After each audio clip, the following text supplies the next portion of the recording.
Dr. Susan Tierney. Dr. Tierney is an expert on energy policy and economics, specializing in the electric and gas industries. She has consulted to companies, governments, nonprofits, and other organizations on energy markets, as well as economic and environmental regulation and strategy. Welcome. Thank you so much. It's great to be here. I'm not a movie star, but I spend all my time on clean energy issues these days. My name is Sue Tierney. I recently moved to Colorado. I'm a Rockies girl now after being in Boston for 35 years. That's quite a big head change, but it's very nice to be in the West. We know that Americans want clean, reliable, and affordable energy. And so the great news, I think, is that in the past, well, certainly since the Obama administration has come in, we've been able to get all three of those things happening. I think that's driven by a combination of factors. One of them is the price pressure that natural gas has placed on coal, which has tremendously driven coal out of the market, and the carbon emissions associated with that. The advent of renewable energy is, we've just heard how strong it has been coming on. That is also contributing to this reliable, affordable, and clean energy mix that we've had. And then clearly, environmental regulations addressing toxic emissions from power plants have been a tremendous effect there. So let me just give you a couple of the signs of progress that we've seen in the past few years. And these are all metrics that I hope I won't bore you too much, but they're things that we've done since the Obama administration has come in into Washington. We are 12% down in terms of carbon dioxide emissions. We have had a threefold growth in wind generation, a 30-fold growth in solar power generation. Those are tremendous. Renewable energy and smart grid technologies on the wires that enable integration of renewables, those together have attracted almost $450 billion in the last few years.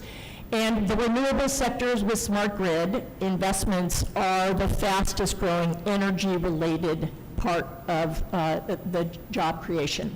So lots of progress, and all of this has happened at a time when electricity prices in real terms are lower than they were prior to the Obama administration coming in, and we have had world-class reliability.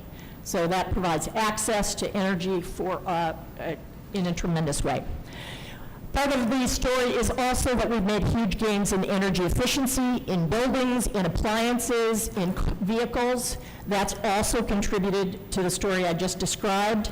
Vehicle fuel economy, again, thanks to the administration and other representatives in Washington, has decreased rapidly after being flat for 2 decades. So that's a tremendous increase.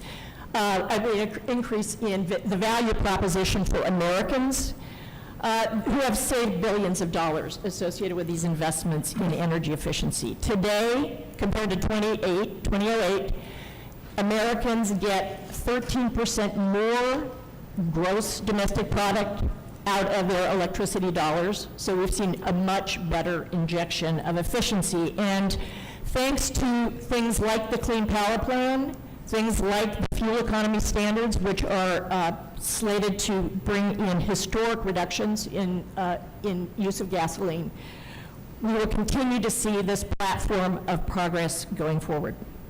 So all of those things have helped to provide the United States with the credibility and leverage that helped us see the historic deal in Paris. So we've had tremendous progress about that, and I encourage the Platform Committee very respectfully to recognize the gains that we've had and fight together to defend against the pushback that we are seeing on the Clean Power Plan, on fuel economy standards, on methane emissions control regulations. I encourage everyone around the table to work together to defend against that flank. Meeting the Paris commitments will require accelerating the transition that we've already seen begun in the United States, and we have to do so in a way that assures affordable and reliable supply of those energy resources and products and services that Americans demand. And we have to do that in a way that assures no one is left behind. To me, and I'm a principled pragmatist, that means that we have to use all the tools that we have available.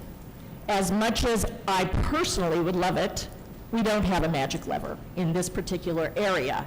To meet our clean energy and climate goals, we have to have smart federal standards affecting buildings, appliances, vehicles.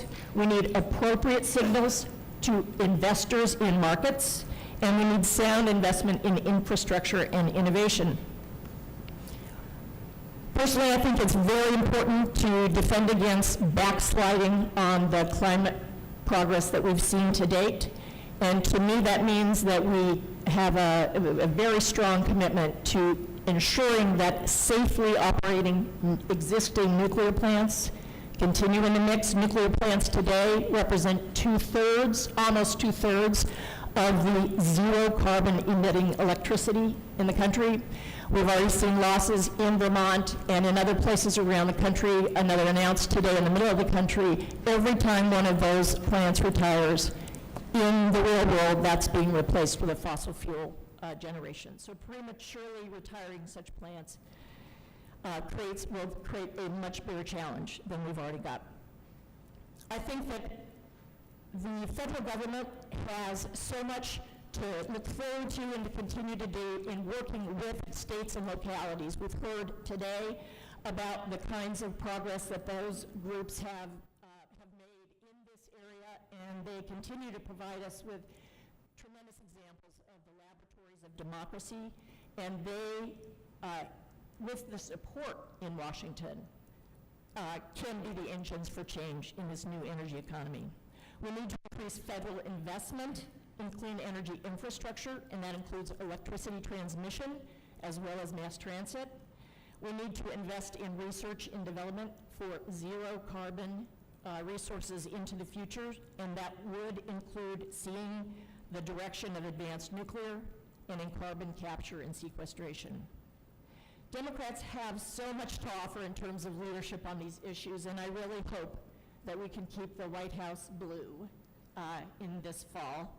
Too many Republicans deny climate change, or they doubt Americans' ability to address these challenges that we've been hearing about, and they ignore the impacts of fundamental market forces on the fossil industries that is seeing this shift to a cleaner economy in rapid fashion. Democrats know that American ingenuity and entrepreneurialism is fully up to the task. And so I hope that you will work together to continue our leadership in transforming this nation's clean energy economy. Thank you. Thank you. Thank you. Mr. Booth. You said that there's, that you're not an advocate of there being a magic bullet, but we have to write a platform that's going to be persuasive to the American people. Do you think that there, and if you could describe it for us, help me here, that there's a way for us to simultaneously commit the Democratic Party to the ambitious goals that some of the prior witnesses have properly called us to grab on to, not just the changes that are implied by the Paris Agreement, but much more ambitious even than those. And at the same time, not communicate to so many workers and working families around the country that we're just throwing them under the bus in the transition. But there's a path to achieve both those goals and preserve the livelihoods of people who are working in the electricity and other branches of the economy today. I can't tell you that I heard every single word you said, but I think I got the gist. The acoustics are not great right here, so I apologize. I think that goes to my point that I think we have to make tremendous progress on this urgent issue of climate change, clearly. We operate in a world in which actually energy is in the hands of the private sector in the United States. We need to make sure that we send signals to investors and to workers to make the changes that we're describing. So there is big progress, but we still need to keep all of those tools there because there are a variety of jobs in the new economy, and we need to transition in a way that works for people, for working people around the country. Thank you very much, Mr. Guttles, and that'll be our last question. Thank you very much for your testimony. I really appreciate it. Agreed with many things that you said in your testimony. One area I think we'll have to agree to disagree is nuclear power. Senator Sanders, as you know, has been a strong opponent of nuclear power. One of the main reasons is where do you store the nuclear waste? We still have not resolved that issue. I know that there was a situation with the Indian Power nuclear plant in New York, which is 25 miles away from New York City, where 10 million people live. And there have been many errors that have been found to have happened at that plant. So I think one of the main questions that I have to you is the question I just brought up. Where do you store the nuclear waste of our nuclear power facilities? Well, you point on a tremendously challenging problem. It happens to be something that I've been looking at for 30 years, and we have a continuing challenge politically of addressing that issue. I think that there are approaches. Right now, we're storing nuclear waste at 99 sites around the country. That is where we're storing it. That said, like Senator Sanders, excuse me, I butchered his name and I apologize. For many, many years, I was adamantly opposed to nuclear power. I look at my age. I was of a group where there were tremendous protests surrounding the siting of nuclear plants. The carbon problem that we have globally is what changed my mind on this issue. And the nuclear waste that exists at the existing plants is existing already. And we have to figure out how to resolve it. Science has moved to identify much more safe in-place storage today compared to when I first started 30 years ago, but we need to have a permanent solution eventually. That said, premature retirement of safely operating nuclear plants would be it would put us back so far on our climate goals. We're very pleased to be joined by Carol Browner, who had a little accident today, but we're glad you're back. You have a question? Yes, thank Please. you, Mr. Chairman. Browner. I know. My apologies. I feel like I'm kind of the face of climate change today. I went out for a run in the heat, and I didn't really appreciate what the heat would be like, and took a tumble. So I'm a little banged up, but you have a very nice hospital here in Phoenix, which I now have the pleasure of visiting, and nothing's broken, and I will, this will heal. Thank you so much for joining us, and thank you for all of your work. I too took the same journey on nuclear. It was something I opposed for a very, very long time, but as I took on climate and the challenge and the dangers of climate, it occurred to me that I simply couldn't oppose a carbon-free source of energy at this point in time as we transition. Can you talk a little bit about the role that the nukes play in baseload specifically? Because I think that's something that is really challenging as we try and transition away from certain types of energy. How do we maintain baseload while we bring in the new other carbon-free sources of energy? So right now, the nuclear fleet of 99 reactors around the country, as I said, provides today just under 2/3 of the electricity generation without carbon emissions at the plant. those plants tend to operate around the clock. Whenever they've got fuel, they operate around the clock with 90 to 95% reliability. When a plant goes out, the next day, all around the country, the thing that gets tuned up is a fossil fuel power plant, because that's the thing that is the swing fuel. The calculations I've done, unfortunately, indicate that in order to replace that baseload amount of supply, you really have to come up with orders of magnitude more investment in renewable energy just to replace it. Renewable wind might have a 40% as opposed to 95% output for every piece that you put in the ground.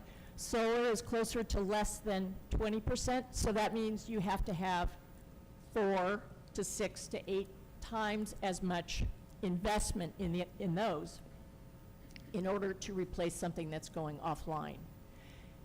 We need to make forward progress, so I'd love to see us building a transition on these reactors that enables forward progress on, that we've already seen on cost reductions on renewables. But replacing on that scale is really hard in terms of backsliding. Thank you so much Thank you. for the honor.